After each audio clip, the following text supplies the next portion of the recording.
Hello. Um, so this is our second video for the day.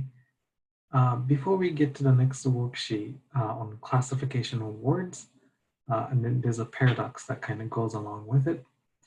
I forgot to add two takeaway points from the green-eyed riddle that I forgot to mention at the end of the video. There's two things that that really make that riddle work, although at first it's so puzzling because it feels like what the missionary said, that, oh, there's somebody with green eyes in this island. At the first glance doesn't seem to give you any information, any usable information at all, because from the inhabitants' point of view, they already see another person.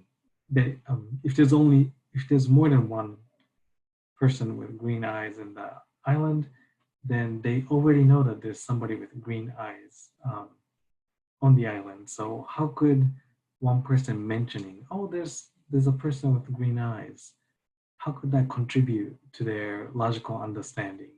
So I wanted to point out the two things. So what makes that riddle work? So one thing that makes the riddle work is that they get one chance to declare if they have green, or to declare what their own eye colors are once per day. And because they only get one chance per day, that gives them like a discrete chances.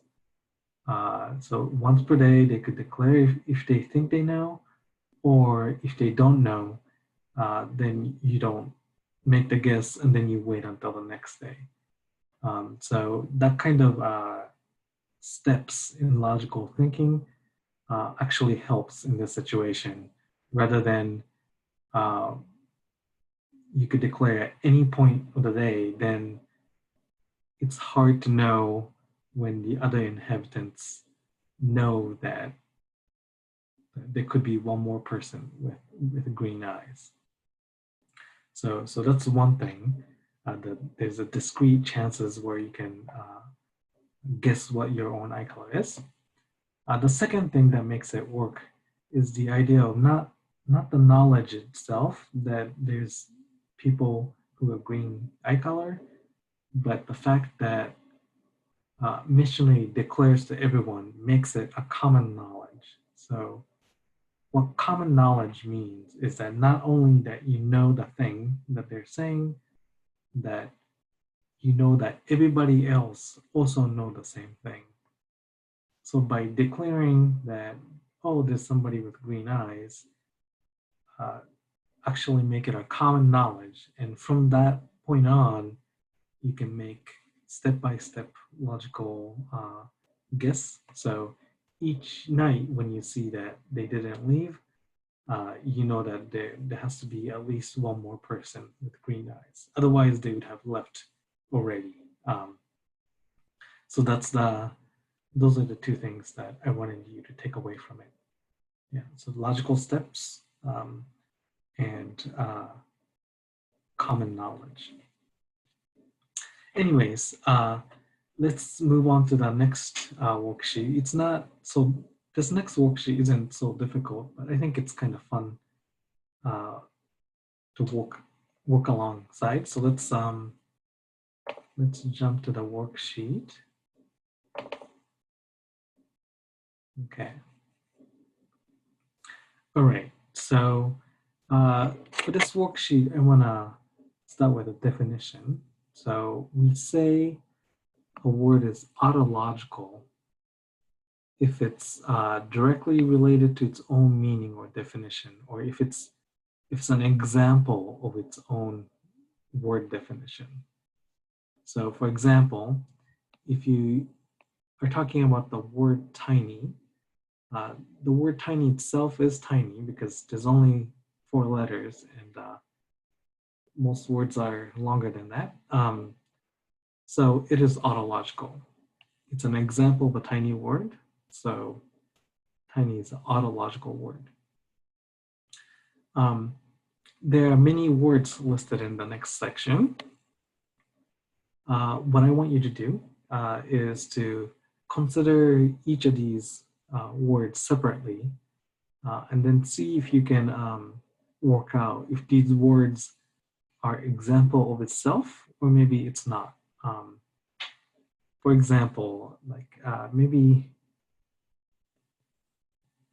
a difficult word to know, maybe you have to look it up in a Google what they mean, but pentasyllabic means there's 5 syllables in this word. So pentasyllabic, right? So there's 5 syllables in that word. So this is an example autological word. And see if you can kind of classify if each of the other words are autological or not. All right, so please pause the video. And when you're done, you can come back to the video.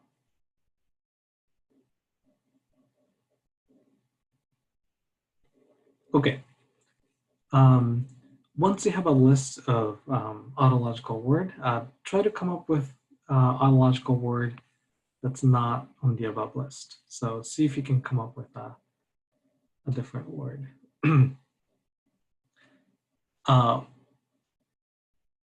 Let's move on to the next word. So a word is heterological if it's not an example of its own meaning. So kind of an opposite of autological, right? So for example, this word blue is not written in blue. So this is a heterological word. So I want you to kind of go back on this list and see if you can find all the heterological word, the words that are not an example of itself, and see if you can work those out.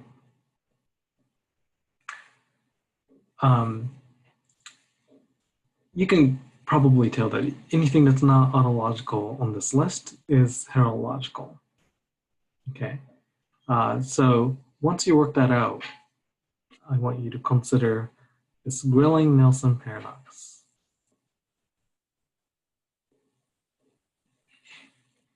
Okay, so is the word heterological a heterological word or autological word?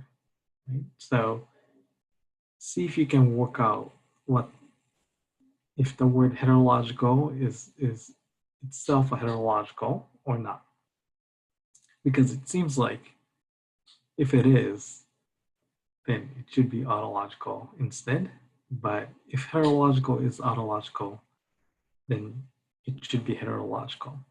Right? It kind of has this flavor of Liar's paradox. If it's one thing, then it means that it shouldn't be. But if it's not, then it feels like it should.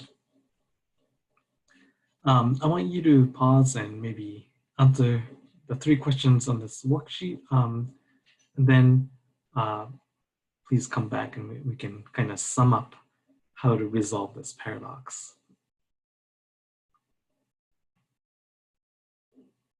Okay. So I think you can resolve this paradox in a couple of different ways. So one thing that I should point out about these autological versus heterological words is that these words by themselves a lot of times could be either. For example, looking at this word long. So if you just look at it, it seems like a heterological word because long by itself is not a very long word. But, you know, what if I just write the word long in a long way? Then maybe it seems like autological word just by changing the way you write it. For example, another word, black. as printed, it seems like an autological word, but if I use a green pen to write black, then it seems like a heterological word. So it kind of changes where it should be in one classification or the other. Same with English. English is an English word, but this is English in Japanese. Then it would be heterological, right? And maybe even a word like scary could maybe be scary if it's written in blood um, or and so on. Maybe you can kind of try to transport some of these words into the other category depending on how you write it. So that's one issue with these definition of autological and heterological words is that it depends on how the word is manifesting. Um, the word loud could be loud if it's said aloud and not read quietly, right? So that's one issue.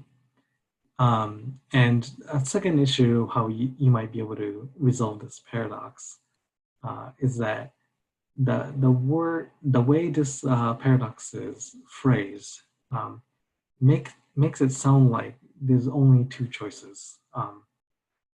It's either autological or heterological. Which is it? And there's really nothing about words that's preventing it from being either autological or heterological. There could be a third category of neither. And heterological is a word that's in neither category because it can't be autological and it can't be heterological. So this is one of those situations where it's one of the logical fallacies that you'll cover later. This is a false dichotomy, right? It makes it, the way it's phrased makes it sound like it has to be one or the other, but there might be a third option or many other options of reasonable things it could be. So this really, like unlike Liar's paradox, where a statement is always either true or false, when it becomes the category of these types of words, maybe it doesn't have to be in two categories. So it is, you could resolve the paradox by saying, hey, it could be neither. So maybe you had a different way to resolve the paradox. Sometimes there are more than one way to look at the problem, and I tend to be open-ended whenever possible. So maybe you can share how you resolve the paradox. Maybe it was the same way I did, or maybe it's another way to look at it. Okay, so that's the end for this video. I'll see you later.